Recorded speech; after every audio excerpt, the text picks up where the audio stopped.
Okay, welcome back, free coaching team. What is going on? I hope that you're doing well. So we are officially now at the halfway point through the 4-week coaching program, where we basically are uncovering what is all of the fundamental ideas, all of the fundamental pillars, as we call it, throughout this, that basically will deliver you body transformation that are going to help you to change your physique and chase whichever goal you are after. So what I want to do today is do a quick little recap. I'm going to be checking my phone at various points. It's not because I'm disinterested, it's just that I have all the points I want to cover on the phone. I was using a book before.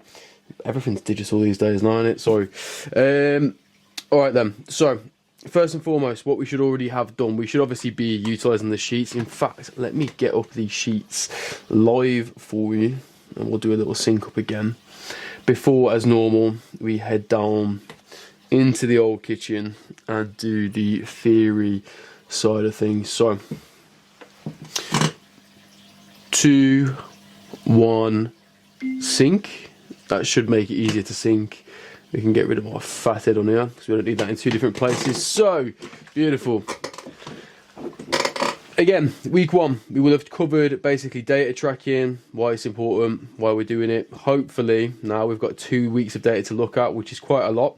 So going back into the nutrition training that you will have done last week, you should now have a good idea, depending on how things are looking, how weight is moving, a good idea of if anything needs to change. You should be able to see now the beginnings of some progress, seeing things move in the right direction. If you're not, again, the training should have highlighted where you can correct that. If you are obviously stuck, as always talk about, do reach out to me on Instagram. It's probably the best place. You could email me. There's a good chance I may miss the email because I don't check my email inbox anywhere nearly enough, which is not ideal. But Instagram is the place where I reply the quickest. Obviously, WhatsApp is reserved for the one-to-one guys, although I did put it out once. If you are really stuck, that's the fastest place to contact me. But Instagram's the best place. Because that's basically where I'm running the communication for the group coaching. So you should obviously have, as I say, a couple of weeks of data. If you haven't, just start afresh, right? You've got, you can obviously take this out. Obviously, for you guys, this will be copied. If you want, guys, you can keep using this because it's yours now. You've got the sheet to use, you know what I mean? So you could literally insert a bunch of more rows below, and you can just basically start afresh. You can start, whatever you need to do. But you do ideally need to be tracking data, because data is the only way that you know if you are making progress. And also, when you are making progress, the data that you're tracking is something to reference back to when things aren't working, so you know how you can change those things. It's how you guarantee results. You could just go ahead and use loose nutrition principles, as we spoke about last week in the nutrition training. You could just follow the workout program. You might make progress, you might be making progress, you might make a little bit, but you are far more likely to, and you can basically as close to guarantee results if you do start tracking that data alongside actually following and taking action on the plan itself. So you should be tracking your data. You should be starting to get some structure around your food. You should be understanding nutrition now. So week 3 is going to be all about our training, okay? Obviously, like for some of you, it's going to be dependent on the goal that you've got. But for a lot of us, obviously, you're looking to change the shape of our body. Obviously, a lot of you probably are looking to build some muscle, get jacked, get shredded, whatever it might be. So training can be a big part of that. If you're looking at fat loss only, it's not the most important variable. However, as I'll go into in a minute, there's a whole host of benefits that come from training, okay? If you're playing some kind of sport or whatever, then it might not be as important. But if you're not someone who's very active outside of our process here, if you're whatever it might be, even if it is just fat loss and it's not essential, I'd be getting in the gym and I'd be training, because it has a whole host of benefits, again, that we'll go into in a moment, alongside just building muscle, although that is obviously the one that probably most of you are here for, which is the main focus really of this training today. But we are going to cover everything as it pertains to training, the philosophy behind training, how to implement the training, etc, etc. So what I'm also going to do actually at the end of this video, so it's worth, obviously you should be sitting through and watching the whole thing. Yes, I know it's going to be a long time of me talking. It's not the most engaging or attention grabbing of videos to watch, but if you're unable to sit through this video or sit through like what, a 40 to 60-minute training once per week, it's going to be hard for you to apply to anything really, and I'll try and not make it as boring as I can. My point being, at the end of this video, I'm actually going to talk about if you are, struggling. There is going to be, naturally, as you know, like obviously you jump onto the free coach, and the reason that it is free is that, I mean, obviously it's to help you out and to demonstrate my coaching ability, get some testimony, get some feedback from some more people, a wider audience than just my one-to-one, which I can obviously then showcase, and that's going to, in the long term, more likely to bring clients to me. But obviously, I didn't make any attempt to hide this fact, is that I'm hoping that some of you will see this, get some results, get to know me better, get to know the process, and want to take extra steps on that, and might be interested in joining the one-to-one team. So there is a little bit of an offer at the end of this video. It goes without saying, there is zero obligation to do this. Don't feel pressure, okay? It's purely if you are liking it, you just want a little bit more information, you want to see what it's all about, you want to see behind the doors, because I've already showed it a little bit here about what our process with the one-to-one team can be like.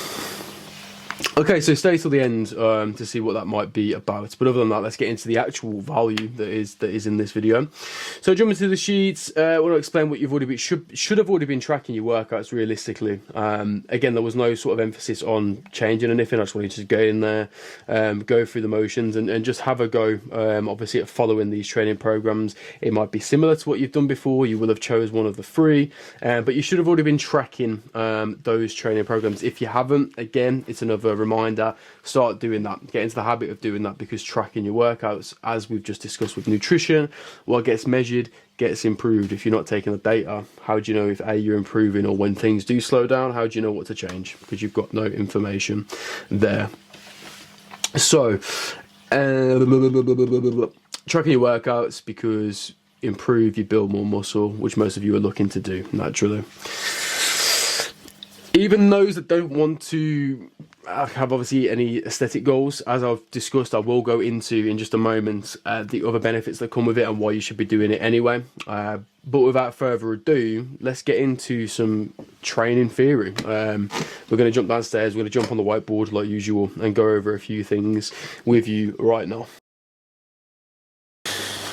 Alright then, so let's get into training theory. So, going to cover basically everything you need to know in how to train effectively for, again, predominantly muscle growth, but in a way that's going to give you all the other benefits that kind of come with that as well. And we're also going to talk about how you set that up, what the different terminology means, because there is some terminology in training that it is quite important that you understand and you know what it means, because I'll probably throw some of those terms at you throughout, that sort of coaching journey. And you're like, what the fuck is a set? What is a set? What does frequency mean? Nutrition?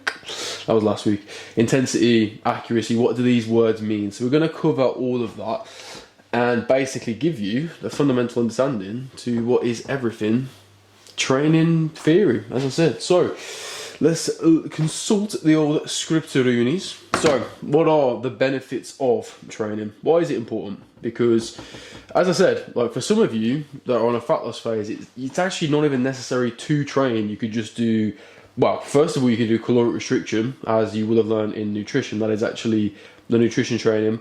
That is actually the variable that has the most weight. It's the thing that is the most important when it comes to making a change in terms of body fat. But what else is important?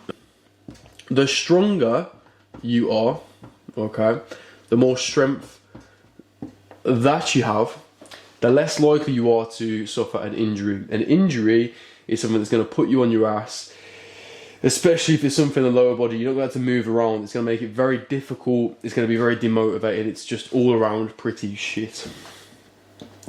Second, we have improvement in health markers. So this is things such as resting heart rate, blood pressure, metabolic activity, all of these things. There's a lot of health markers that can be improved with weight training. So next point is just general enjoyment. It's something that, believe it or not, at some point, you might not always, in most of the time you might not, But it is something that you can come to enjoy. It is a way of de-stress.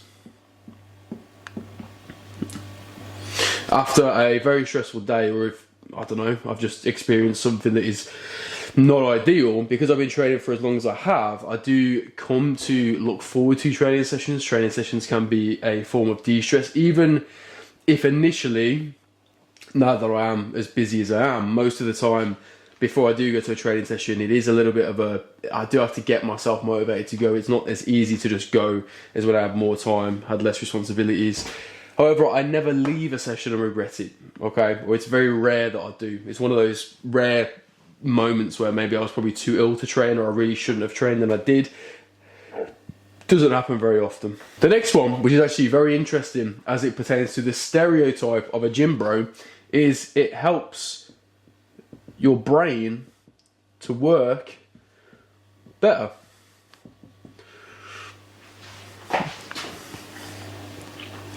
Which clearly mine does, sometimes.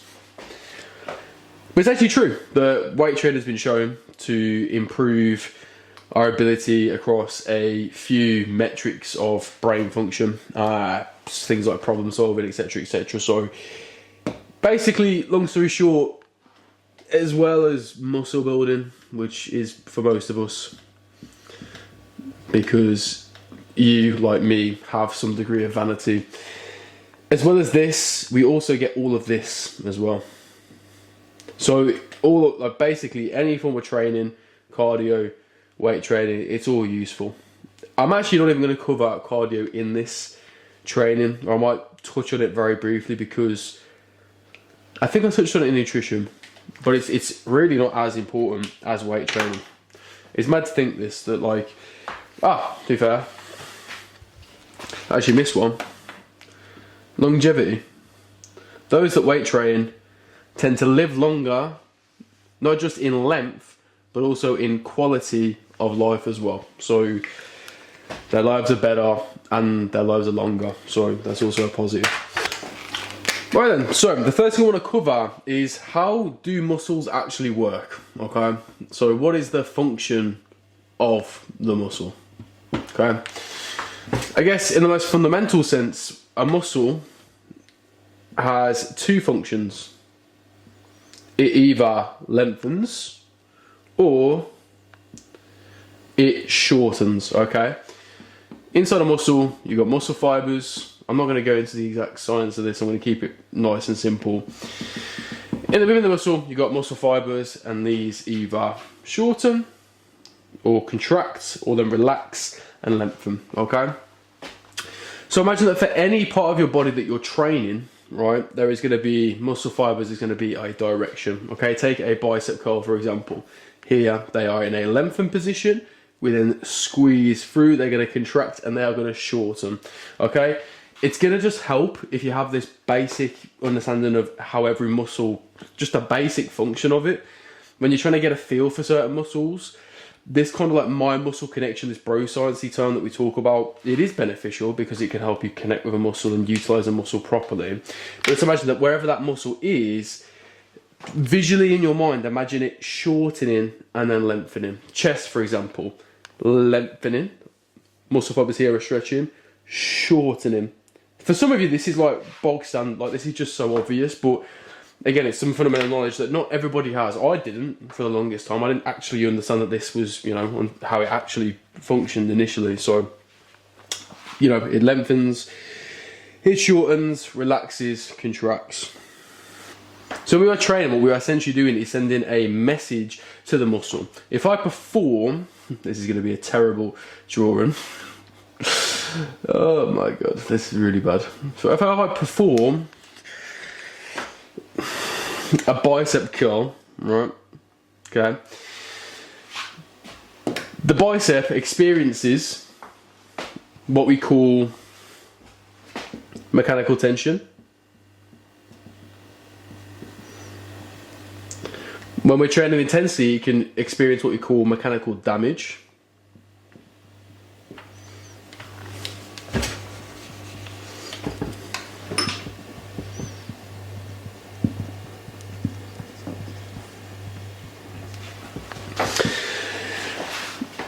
And the chemical processes that actually activate the muscle fibers, getting them to contract and shorten, can also give you what we call metabolic stress. This actually is the pump. So if you've ever trained and you feel that the muscles get bigger and the skin around them gets tight, that is because the muscle is filled with like a waste product. It's filled with fluid from the chemical byproduct or metabolic stress of activation. These here are your three mechanisms of hypertrophy. That's as complex as we're going to go today, because there's no reason to dig into this. It's just so you understand that these things, so the tension, the stretch of the muscle, the damage, this is the micro tears, and the chemical stress of the byproducts in that muscle, basically send the message to the muscle to grow. So it's time to grow. That's what's also interesting, just to reiterate. Oh my god, what is this? Just to reiterate the importance of things like nutrition and recovery. You are not building muscle in the gym. You're actually doing the opposite. You're breaking it down. You're putting it under stress. You're causing damage to the muscle. It's the message then afterwards, and then the recovery in the food that will go on to build muscle. So it's important to remember that. That's why when we stress and I talk about things of how important nutrition is, it's why I did nutrition before training, because if you're training hard but your nutrition's all over the place, in fact you might end up losing some muscle if it's really bad. Unlikely if you're a beginner, but especially the more advanced you get, the more on top of these things you have to be. And that's why the systems come in place, because even as I am more advanced, I basically try and make sure, well, as I spoke about prior, it's like 3 to 4 sessions a week at the moment, at present. I spend about an hour and a half creating food. Sleep you should already be doing. So although it is harder to, well, on paper harder to maintain, actually my systems are more efficient now. I find it harder to progress now than I did at the beginning of my journey, which is mad when you think about it, because I am more advanced with, it's harder to progress at the stage that I'm at. But it's actually easier for me now just because I understand the process a little bit better. So there are fundamental principles which we're going to cover in a minute that apply to every part of the body. You don't have to train any part of the body any differently than any other. Like some people think there's a different way that you train arms or a different rep range that you might train arms. There's reasons why you might like to, but it's basically the fundamental principles that will cover any muscle. Like any muscle will respond the same as any other muscle. Okay, there are bigger muscle groups, but there's a lot of variables to think about. So I want you to think about any movement that you do in the gym as a tool to send a message and express a stress onto the muscle, telling it to grow. Okay, so imagine any movement, chest press, barbell, whatever it might be. They are tools to send a message and express a need for change to the muscle. So one thing to clear up immediately is that your muscle is not, as far as we know, sentient, meaning, rude, it does not know what movement you are performing, okay? You'll get some purists say you absolutely need to perform bench press to grow a chest. You absolutely need to perform RDL or deadlift. Same thing, by the way. I can explain that if you message you about that. The RDL and the deadlift are the exact same movement, pretty much. The muscle does not know what movement is being performed, okay? It does not know the difference between a chest press and a bench press. All it knows is it's being put under stress and it's being sent that message, okay? A lot of people will ask questions like, do I use free weights? Like your dumbbells, your barbells? Do I use machines, right? They're just like your fixed weight machines. Do I do body weight? There's a lot of people that rave about calisthenics, okay? But calisthenics is dangerously close to CrossFit, which is bullshit. People ask, like, which of these is the best for muscle building? Well, as long as you apply the right principles, realistically, they are all as equal as the other. Your body doesn't know, again, if it's doing a pull-up or if it's doing a lat pull-down, fundamentally.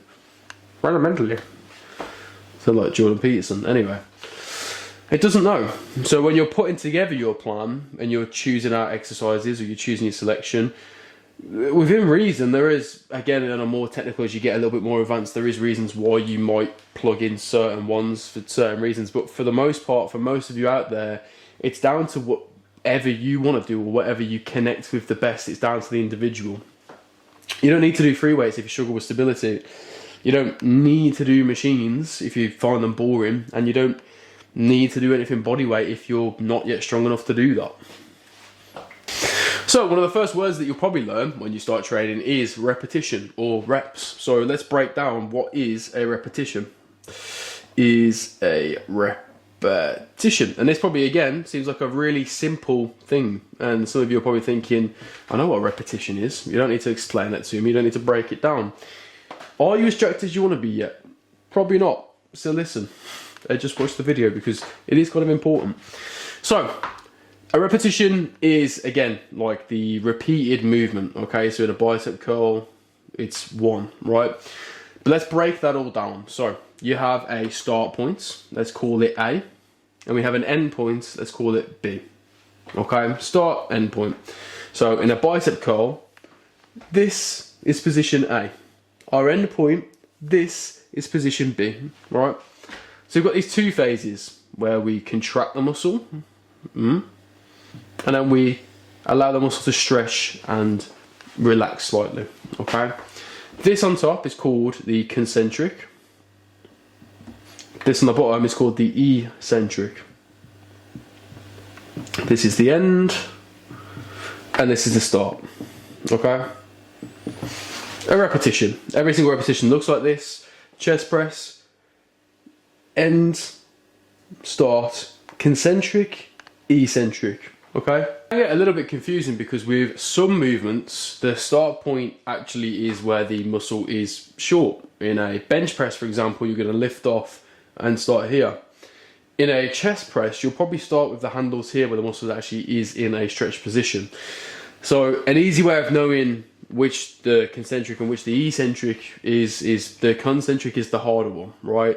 The eccentric is the easier one. An easy way that I always remembered that is con. If something is a con, it's a bad thing. So concentric, bad, because it's hard, right? And also, incidentally, as we'll get into in a minute, the eccentric is the more important half of the lift. So again, good, bad, sort of. It's not bad, but don't get a bad relationship with your concentrics, you know what I mean? For each repetition, of course, we are, again, going from A to B, right? Now, consider back to a time where you saw an ego lifter within the gym, okay? What are they probably doing? Let's say on the bench press, they're throwing weight around with this range of motion. So range of motion is another term, okay? Let's call it ROM for now, but that just means range of motion. That's an abbreviation. And it basically means the length of the rep, okay? Or basically the length or the distance of which that rep travels. If I'm an ego lifter and I want to claim to bench more than I actually can bench, I'm probably going to start here and stop that barbell a little bit shy off my chest, okay? So I've reduced range of motion. So one person's A to B may not be another person's A to B. Naturally, this is easier than this, but easier definitely doesn't mean better, okay? Other factors can also influence this, sometimes just flexibility, right? So you actually, sometimes it can help. The more flexible you are, you will see more range of motion. Interestingly, if you're training correctly, you will actually get more flexible. I did. A lot of people have this misconception that weight training makes you stiff and tight.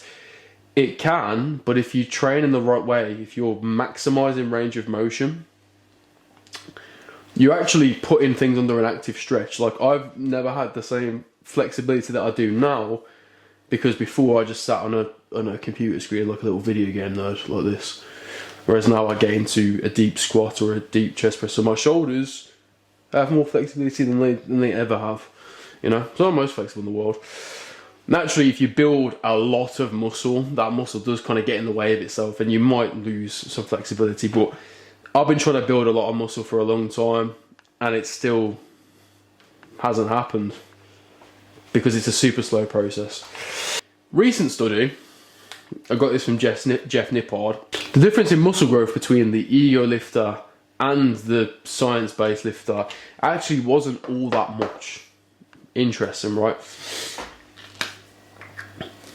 But what has been shown to be true, okay, if this is the whole range of motion, right, this is where the muscle is long, this is where the muscle is short. Let's split it into this bit here has been shown in some studies to be better for muscle growth than here, right? So where things are short. What does all of that complexity mean? Use a full range of motion. What you should be prioritizing is the stretch or the deep stretch, meaning it is taking our eccentrics the most possible range that we are comfortable with, and then taking the concentric, even if you don't get that super short, you can come to here and you can do what we call lengthened partials. I'm not saying to do this though, because the difference is small. What you should just be doing, especially if you are newer to training, is just training with the best range of motion that you can, getting a good feel for the movements. So how many reps per set? And we'll get into sets in a moment. 5 to 30 is shown to be the kind of range where muscle growth is of a decent amount. Anything below 5 is more strength. Anything above 30 is generally tending to more endurance. It's important to note though that there is overlap, okay?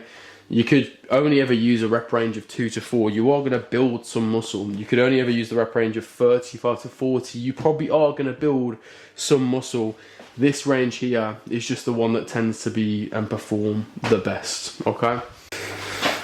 So just to finish off the, I suppose, conversation on repetitions, we are not training to be strength athletes, right? When it comes to powerlifting, how do we denote a completed lift? It is getting to an end position, holding it, and then coming back to a start position, right?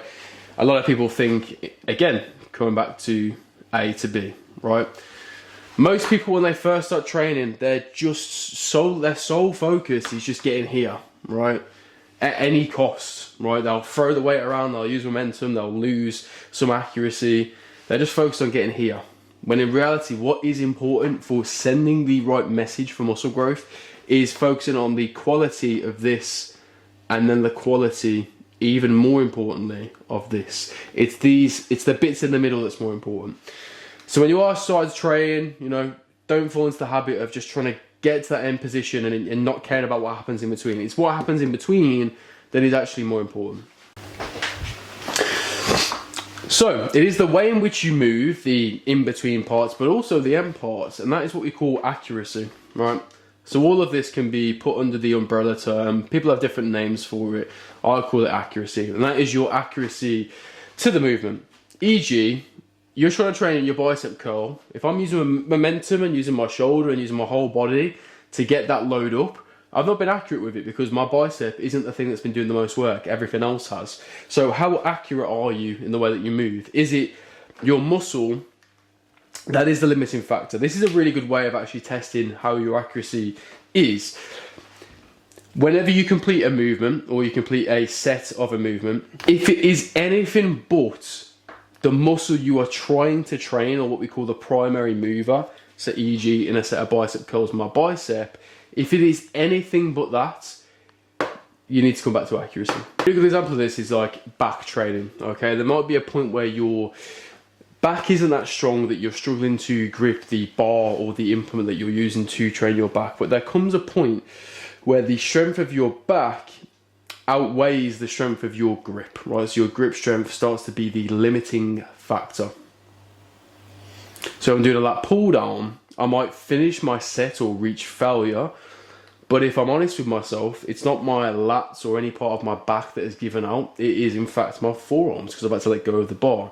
So what we can do in that situation is use lifting straps, where we might find some straps that actually strap us to the bar, which take out the forearms pretty much 100% completely. They don't have to do any work anymore. So a really simple test to assess accuracy is is your muscle limiting factor? Are you performing it safely? You're not getting injured, etc., etc. Next, let's talk about volume, right? What does volume mean? That is the total number of sets per week. That is what volume denotes per body part, right? So how much volume do I get from my chest? How much volume from my biceps, my triceps? How much volume do you need? Well, turns out very little. Right, there is very little volume necessary to elicit growth as long as you are training hard enough, right? Especially as a beginner, you can get away with as little as 5 sets per week. Oh, that says 3. Go away with 5 sets per week, per body part, right? So you could quite literally do a full body session and achieve all of this in one session, right? And that would be what we call once a week frequency, more on that in a moment. Generally, before, the studies would say anything up to 20 sets per week at the top end, right? But it really does vary on the individual. And how do you know for you what is the right number of sets? Well, one test for the individual is very simply, are you effectively recovering from said volume, right? Are you going into other sessions sore? Are you struggling to progress on your lifts? Generally speaking, and it's hard for me to say this because I'm a huge Dorian Yates fan and I love the high intensity training model, and I do think it works really well because of something I'm going to discuss in a moment. But generally speaking, the more volume, the better, okay? So the higher volume is, the better results we see. But it's important to note, you need to be recovering from it and it needs to be sustainable. You could do bags of volume, however I wouldn't recommend doing that in the first place or when you're newer to training, because you're just not going to stick it and you're probably not going to recover from it. You'll notice that the 3, 4, 5 day plans are laid out specifically kind of in this way. 5 days for more of the advanced guys where there is more volume, 3 days there's less volume, and also you're only training 3 days a week instead of 5. But again, I only train 3 to 4 days now. My volume isn't super high. I'm slowly tapering it up. But what I do make sure is the quality of every single set that I perform, which does matter more than volume, by the way. Dartboard analogy, because coincidentally, there is 20 numbers around a dartboard. Is that right? I think so. Yeah, there's 20 numbers around a dartboard, and also 20 is the, well, not strictly upper limit, but for most people the upper limit for the amount of volume we're doing per body part per week. So we can do between 1 and 20 sets, right? I could throw 20 darts at this board, yeah? But if they're all terrible sets with no intensity, more on that in a moment, no accuracy, they're all probably worth 1 point.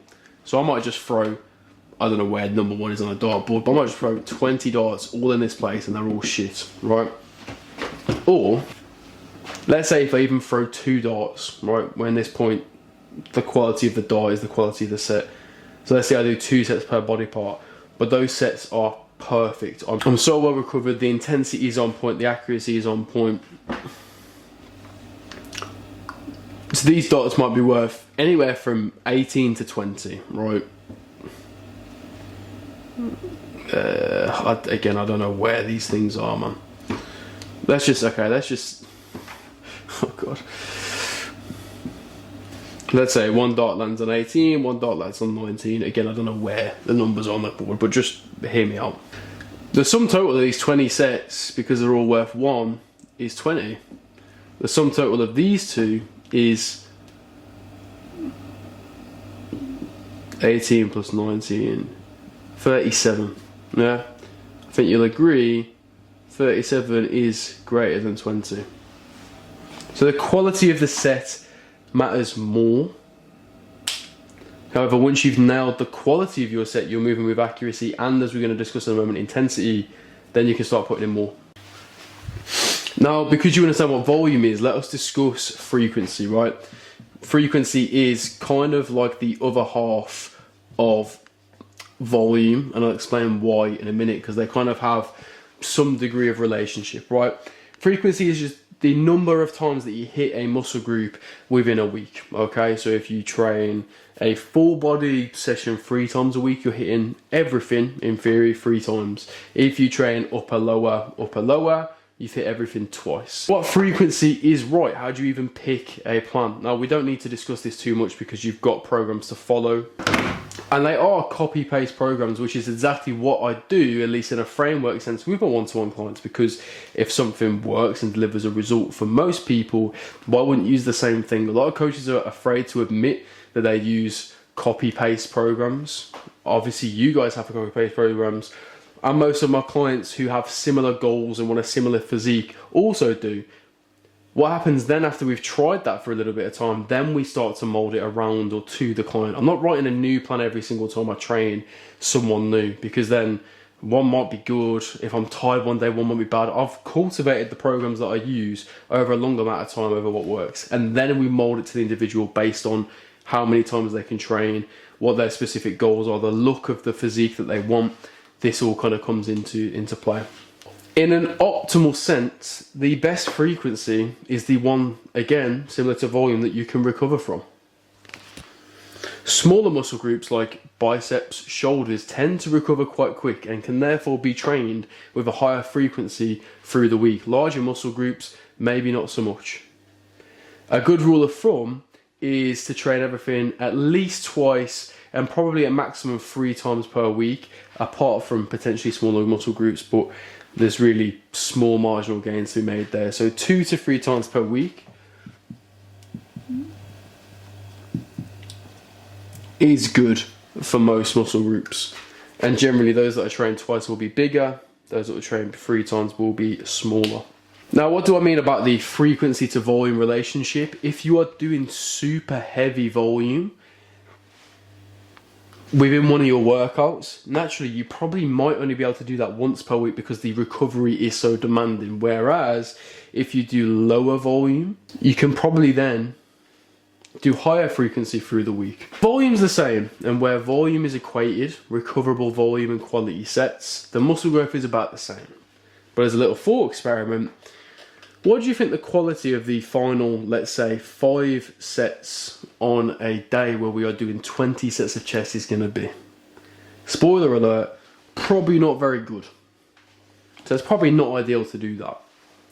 10 and 10 is a little bit more ideal. That's not too bad. This, let's do it in blue. This is probably going to be your best bet if you want to hit 20 sets, maybe even more. Ideally, we could go 7, 7, 7. And in fact, you get 21 sets of total volume, which might be even better. Okay, then just as a real quick recap, let's go through it. Repetitions, you know what a repetition is. You know what a set is a collection of repetitions. Volume is the number of total sets per week per body part. Frequency is the amount of times that it is trained, okay? Accuracy is the quality of which in the way that you move, the quality of the message you're sending to the muscle. We know how muscles work. Let's now finally touch on progressive overload and intensity. Progressive overload is exactly what it sounds like. So we are progressively overloading the muscle. Load is a term that can describe steady some things, but load also in gym terms denotes the amount of weight that you're using, right? So generally overloading progressively. Progressive overload means to slowly increase the difficulty of our training, right?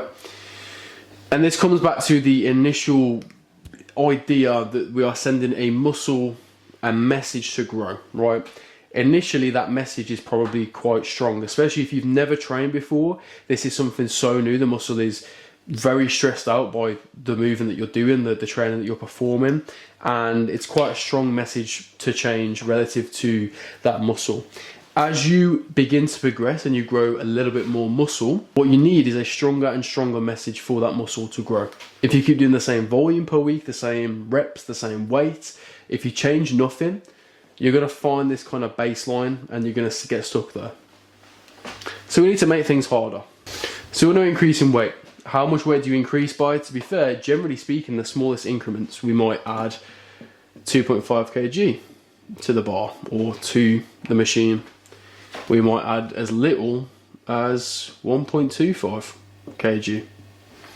Okay, you're basically taking whatever weight progression you can reasonably manage, and that's going to work for you, and you can still get, let's say, a similar rep range.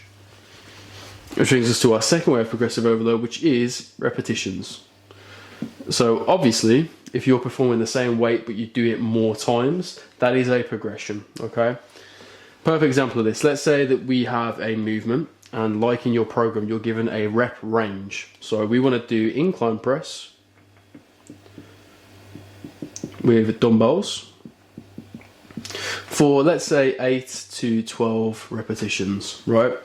So you're probably going to choose a weight week 1, and you'll fall somewhere in this range. Let's say you get 20 kilograms for 9 reps, as an example. If you're searching for a rep progression, the following week, what you're going to try and do is 20 kg for 10 reps. That's week 2. If you're progressing nicely and you're aiming for 10 reps and you get to 10 reps and you feel you've got another, don't stop there. You might as well take the 11. We'll talk about more of this when we get to intensity. But you can also increase in reps. And this is the most common form of progressive overload that I'll utilize, is I'll have a rep range, and what I would recommend you do is you work up through that rep range. When you hit the top number of reps, so you're getting the 20 kg for, in this case, 12 reps, what we then might do is get your 22 kg. This is the week after. And you might aim for the 8. Okay, so you work up through the rep range, and you come back down and you work up through again. Only here was 20 kg and here is 22 kg. Make sense? After that you do 24, etc, etc. Other ways of progressive overloading is slowing down tempo. This is the speed in which a rep is performed. Slow that down. Increase the number of time. Another way is reduce rest time. So rest time comes down.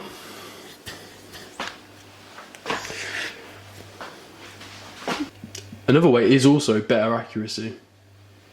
So if you're now more accurate with a movement, more of that load is being basically sent straight onto that movement. That is a form of progressive overload. I'll do this with a lot of clients that might come in new. And when we actually assess the way in which they move, we notice that it's quite sloppy. It is more ego lifty.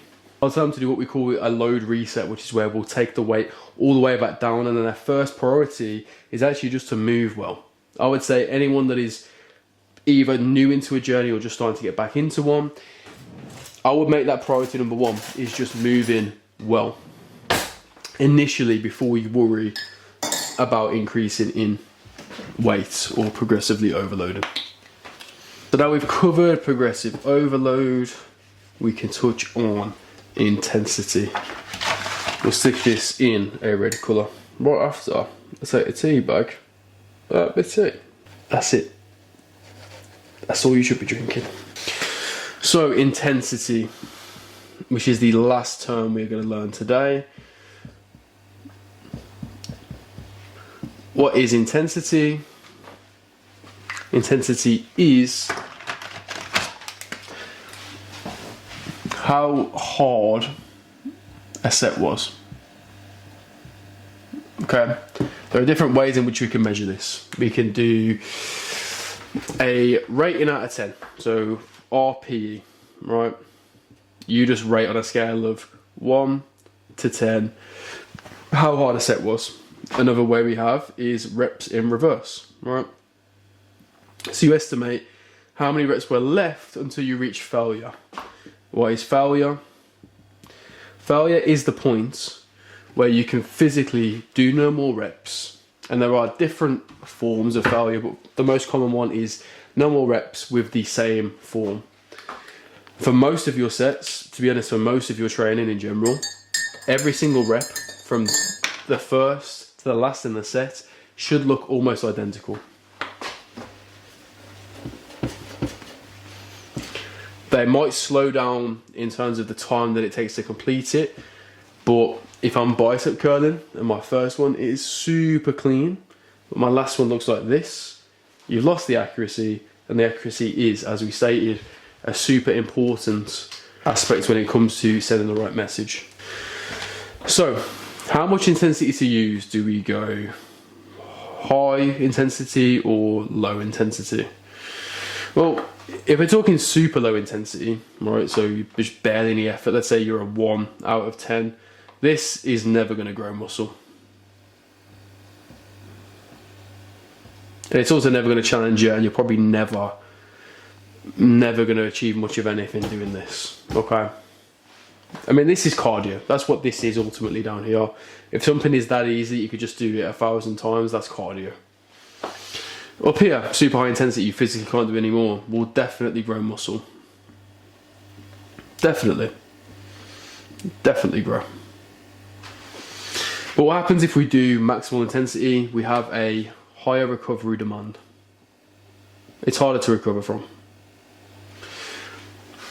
which isn't necessarily a bad thing.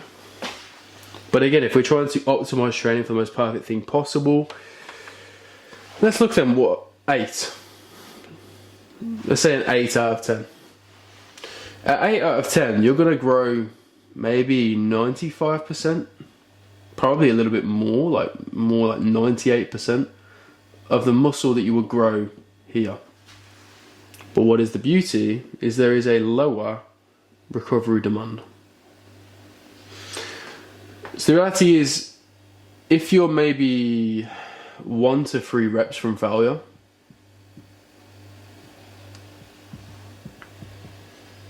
the difference between the growth from 1 to 3 reps of failure from 0, or actually I should say 0 here.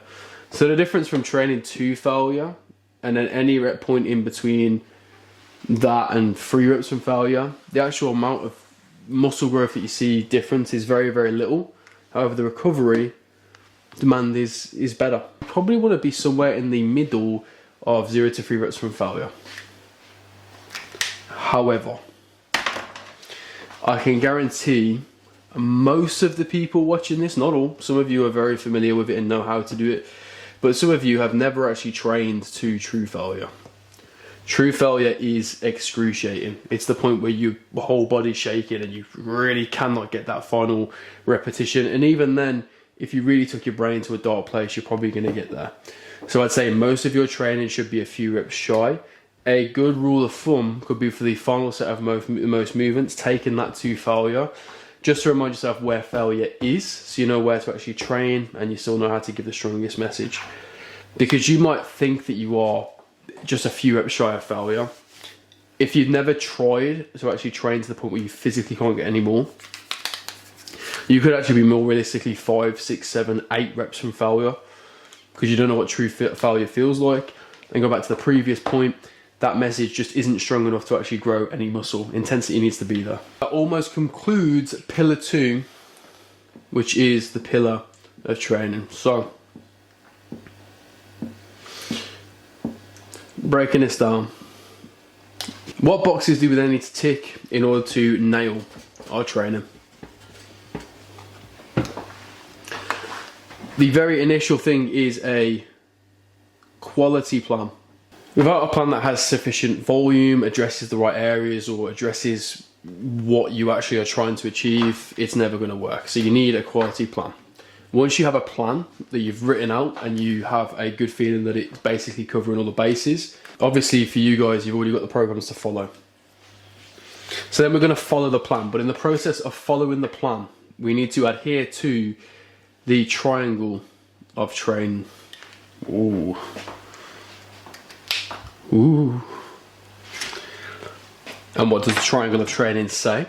It says that we need to train first accurately, because if we're not training accurately, the muscle is not even receiving the message. And then what we also need to do is ensure we are training with intensity,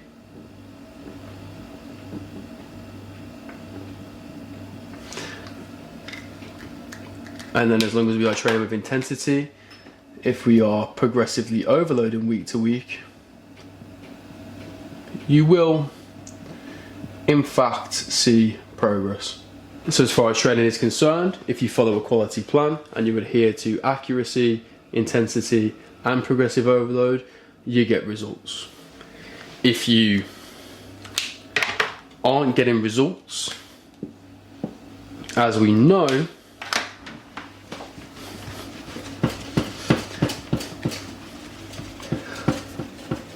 this highlights there is a problem in one of the other pillars of getting a result, which I will have gone through with you in your welcome video. And I think, guys, that concludes the training on training. So I want you to go away, apply these principles. The more that you train, the more familiar you get with things, the more I want you to think of every single movement that you're kind of learning as like almost its own independent skill. The more often that you bicep curl, the more that you connect with a muscle, wherever that muscle might be, the more confident you're going to get. And more importantly, the more competent you're going to be at training and targeting that muscle. And good luck for week number 3 of the 4 weeks of free coaching. Now, as I spoke about at the beginning of the video, I do have a little offer to throw your way. If you are still really struggling, if you don't know how to take the information that's been given to you thus far and actually apply it for yourself, if you're just struggling to take any action at all and you need further accountability, you need further support, which by the way, even I have a coach, you know, I have a one-to-one coach and I'm literally educating you guys on how to do this. And even I have a one-to-one coach for those reasons. It's on the bottom of the email. I'm going to put a link to a call schedule where we can just have a genuine conversation about what you're struggling with at the minute. Again, there is no obligation to even discuss coaching if you don't want to. It's just an opportunity to jump on call with me and we can talk about what's going well for you, what's not going so well. If by the end of that call you do again want to peel back the layers, take a look at what the one-to-one might look like, or basically get an idea of how I can help you a little bit more, we can discuss that. And the offer is essentially this: my prices for one-to-one are going to be going up soon. Again, as I discussed initially, because you guys have already been through this process, you're already warm, I'm confident that anyone that is stuck with it for this long has good potential because they've got a better knowledge of getting some good results, right? And I'm going to handpick, you know, out with you the ones that I want to work with as well. It's a double vetting process. You're obviously going to decide if you think that I can help you, and I'm vice versa. I want to decide if I can help you or if I actually want to work with you or not. That's an opportunity that's there. Having gone through this process, unless it's like a year in advance, I'll actually hold that offer for you original guys that intake, because you are helping me to build this product, which at some point will be a paid-for product, by the way. But your feedback and your results from this are helping you guys that are watching this video, and that's your decision to make. Thanks for watching and good luck.